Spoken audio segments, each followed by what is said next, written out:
দীর্ঘ আধা ঘন্টা ওয়েট করার পর অবশ্যই সিট পেয়ে বসে পড়লাম। বসার পর চারিপাশে হালকা করে ঘুরিয়ে দিলাম। এরপরে যেই বাচ্চাটার জন্মদিন ছিল তার নাম অভি স্মিথ। জন্মদিনে কি কি মেনু ছিল সেটাও তোমার সামনে তুলে ধরলাম।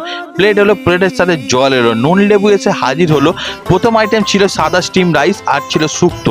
শুক্তোদের রাইসটা ভালোই লেগেছিল। চলে এলো সবজির ডাল, সাথে ছিল ঝুরি আলু ভাজা আর ছিল তোপসে ফ্রাই। ঝুরি আলু ভাজা ডালটা ভালোই লেগেছিল। তোপসে ফ্রাইটা ভেঙে দেখলাম মাছটা ফ্রেশ ছিল। খেয়ে বুঝলাম গরম গরম বেশ ভালোই লাগছিল। আরও 2 পিস নিলাম, খেতে কিন্তু দারুণ লেগেছিল। এরপরে যে বাচ্চাটা জন্মদিন ছিল তাকে দেখতে পেলাম, তাকে ডাক দিলাম, সে আমার কাছে এলো। এসে কি বললো দেখো, যাই হোক হাই বলে চলে গেল। এইদিকে ভেটকি পাতুরি এসে হাজির হলো। পাতুরিটা খুলতে খুলতেই প্রায় 10 মিনিট চলে গেল। খোলার পর দেখলাম মাছটা বেশ দারুণ ফ্রেশ, আর খাওয়ার পর বুঝলাম ফ্রেশ ছিল। আর ঝাঁঝালো সরষের একটা গন্ধ বেশ ভালোই লাগছিল। এরপরে এলো পোলাও। পোলাওর সাথে ছিল দই কাতলা। দই কাতলা পোলাও কম্বিনেশনটা খুব একটা আমার ভালো লাগেনি। যাই হোক এরপরে চলে এলো সোস্ট আবার চিকেন। চিকেনের সাথে পোলাও ছিল, কিন্তু চিকেনের সাথে আমি রাইস নিলাম। আর চিকেনের একটা ডানার সাইজে লেগ পেয়েছিলাম, খেতে কিন্তু বেশ ভালোই রান্না হয়েছিল। যাই হোক সবই রান্না ভালোই লাগছিল।